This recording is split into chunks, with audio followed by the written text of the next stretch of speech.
अच्छा या अच्छा कहीं सर, कोई। ओवैसी साहब तो लेकिन दलितों को भी साथ लेके चलने की बात करते कहते दलित और मुस्लिम दो उपेक्षित वर्ग है भारत का, इन दोनों को ही मिला के हम कर चलेंगे। जी जी, दलित ये मुस्लिम की दलित, बात करते हैं। वो दलित मुस्लिम एकता की बात करते हैं और अपने दलितों का नाम तक नहीं लेते हैं वो। और दलित इतना परेशान नहीं है, दलितों के पास एससी एसटी के पास 131 एमपी है, उनके पास अपना मुख्यमंत्री है। हाँ? वो कब से उपेक्षित होने लगे पसमानदा मुसलमानों के मुकाबले? तो ये क्या करते हैं कि जो काम कांग्रेस करती थी या और पार्टियां करती थी मुसलमानों के साथ, यही काम ये दलितों के साथ करते हैं। अपने यहां इम्तियाज जलील को जितवा लेते हैं और बहुजन विकास आघाड़ी का एक भी आदमी नहीं जीत पाता है।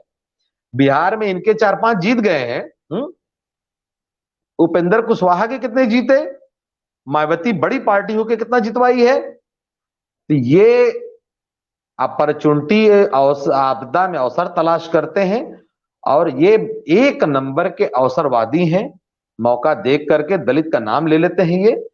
भाई दलित को प्रदेश अध्यक्ष ही बना देते अपने यहां से, अतुल इमान को क्यों बना के रखा है यहाँ पे, शौकत मालिक क्यों बना के रखा है? इनके यहाँ कोई दलित प्रदेश अध्यक्ष है? ये तो मायावती से भी बुरे हैं कि मायावती ने कम से कम मजबूरी में मुनाकात अली को प्रदेश अध्यक्ष बना दिया। इनके पास कोई प्रदेश अध्यक्ष है दलित नाम का? ये दलितों से भी सवाल है मेरा कि ये जय भीम की बात होती, इनका कोई प्रदेश अध्यक्ष दलित है? अभी इन्होंने प्रदेश अध्यक्ष जो है आजाद समाज पार्टी ने बिहार का प्रदेश अध्यक्ष शायद मुस्लिम को ही बनाया है। ये अलग बात है कि अपर क्लास मुस्लिम है वो, लेकिन क्या अवेसी का कोई भी प्रदेश अध्यक्ष दलित है? अच्छा सर, लेकिन आप ये देखिए कि मुसलमानों के मुद्दे पर लगातार ओवैसी साहब ही मुखर रहते हैं, इतने मुखर कोई और नहीं है। तो लोगों का जो युवा वर्ग है जिसके अंदर दर्द है, कौम का दर्द है, तो उनको लगता है कि यही एक हमारे सालार वलार लिखना भी शुरू कर दिए कि यही है हमारे सालार। देखिए, मैं भी बड़ा खुश होता कि अगर ये मुसलमानों के मुद्दे उठाते।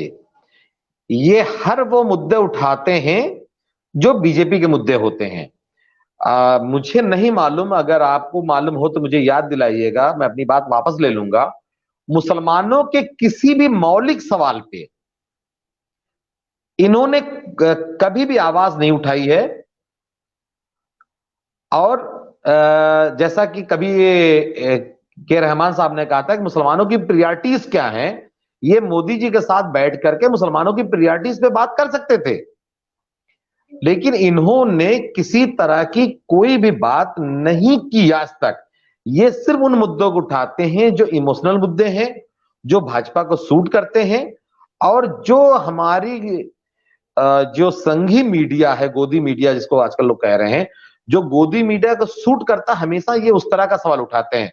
आज तक इन्होंने बिहार में सवाल नहीं उठाया कि बिहार में कई बिरादरियां ऐसी हैं जो ओबीसी में नहीं शामिल है, यूपी में पौरिया भाट जैसी बिरादरियां ओबीसी में शामिल नहीं है, या हमको 27% में आरक्षण मिलता है तो कितना मिलता है, या 341 के सवाल पे इन्होंने कब दहाड़ा है।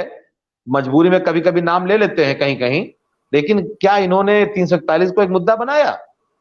ये 341 को मुद्दा बनाने के बजाय दलितों के साथ ही काम करने जाके 341 को ना उठाना पड़े, उसके लिए दलितों के साथ हो लिए हैं। ये मुसलमानों का कोई मुद्दा नहीं उठाते हैं। हाँ, जो जज्बाती मुसलमान हैं या जिनको सिर्फ अपनी सत्ता दिखाई दे रही है जिन्ना की तरह, वो इनके साथ हो लिया है। वो हिंदू के गुलामी में नहीं रहना चाहता है जिन्ना की तरह। हिंदू को अपनी गुलामी में रखना तो चाहे 800 साल, लेकिन हिंदू की गुलामी पसंद नहीं कर रहा है वो। सेकुलरिज्म में भी जैसे जिन्ना भाग गया, वैसे ये अपनी पार्टी बना के अपनी गुमती में ये रहना चाहते हैं ये। और ये कोई कोई मुद्दा नहीं उठाते ये। अगर कोई मुद्दा सर उठाए तो आप याद दिलाइएगा। आप लगातार जिन्ना से इनको कंपेयर कर रहे हैं, कितना ये जस्टिफाई है कि आप ओवैसी को जिन्ना, ओवैसी बार बार कहते हैं मैं भारतीय संविधान ही में के हिसाब से बात करता हूं, ये करता हूं, तो फिर उसको बार बार जिन्ना से तुलना करना तो कितना उचित तो है? क्या तो क्या जिन्ना ने कहा था कि मैं भारत में विश्वास नहीं करता हूं? जिन्ना ने तो यही कहा था ना कि मुझे प्राइम मिनिस्टर बनाओ या देश को बांटो। अब देश बांटने की पोजीशन नहीं है तो ये दिल बांट रहे हैं कि या तो मुझे 50 सीट दो, या मैं हिंदू मुसलमान में खाई खोद दूंगा। वही तो कर रहे हैं। जिन्ना इनसे बड़ा सेकुलर था। जिन्ना ने शादी भी किया था तो पारसी से किया था, अपनी बेटी की शादी पारसी से किया। जिन्ना की गवाही तो अडवाणी जी दे चुके हैं कि वो महान सेकुलर लीडर सोया हुआ है इसमें। तो ये उसकी आड़ लेके कि मैं उसकी बात कर रहा हूं, संविधान में विश्वास करता हूं, में विश्वास करता हूं, ये कह करके दो दिलों के बीच में खाई डालना, जो थोड़े से बचे खुचे सेकुलर है भारत में, उनको भी कम्युनल बनाना, ये कानूनन तो सही सही हो सकता है, अखलाकी तौर पे सही नहीं है ये।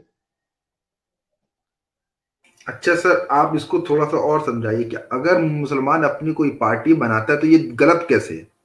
मतलब कि देखिए, लोग, जनता मतलब जो युवा हैं उनको ये बात नहीं समझ में आ रही है कि अगर मुसलमानों की अपनी एक पार्टी होगी तो ये गलत कैसे होगा? वो करे हमारे पास मोल भाव करने की होगी, हमारे कुछ लोग होंगे जो जो अपने हिसाब से बात कर सकेंगे, अपने मुद्दे रख सकेंगे। देखिए, कुछ कह के ही बहकाया जाता है। मेरा एक स्लोगन है कि खीर कभी चाकू के नोक से नहीं खिलाई जाती है। हमेशा खीर जो है, सॉरी, जहर जो है कभी भी चाकू की नोक से नहीं खिलाया जाता है। हमेशा जहर जो है खीर में डाल के खिलाया जाता है। अपनी पार्टी होनी चाहिए तो पहला सवाल यह पैदा होता है कितनी पार्टियां अपनी होनी चाहिए। केरला में अलग पार्टी होनी चाहिए हमारी, कर्नाटका में अलग होनी चाहिए, यूपी में अलग, तेलंगाना में अलग, बिहार में अलग, हर जगह अपनी अपनी पार्टी होनी चाहिए। एक सवाल तो ये हो गया। दूसरी बात यह है कि बार्गेनिंग का जहां तक सवाल है, 4 एमएलए जीते थे पीस पार्टी के, जिसमें 3 अपने आप चले गए सपा में, जबकि सपा को जरूरत भी नहीं थी उनकी। अब इनके 5 एमएलए जीते हैं, 3 जीते हैं, जितने भी जीते हैं, कल को नीतीश के साथ चले जाएं, फिर क्या करेंगे ये? फिर क्या, कौन सा बहाना तलाश करेंगे? ये एक एक छलावा है जो जिन्ना ने इसी तरह जिन्ना ने दिया था कि हमारी हुकूमत होगी तो हम सुकून से रहेंगे, और वो सुकून पाकिस्तान में कभी नसीब नहीं हुआ मुसलमानों को। उसी तरह का ये लोग बेचैनी पैदा कर रहे हैं कि अपनी पार्टी होनी चाहिए, हम बार्गेनिंग कर लेंगे, हम ये कर लेंगे, हम वो कर लेंगे। कहीं कोई बार्गेनिंग करके दिखाए हो तो बता दें। क्या केरला का मुसलमान बहुत खुशहाल हो गया है? केरला से कहीं ज्यादा मुसलमान खुशहाल पंजाब में है।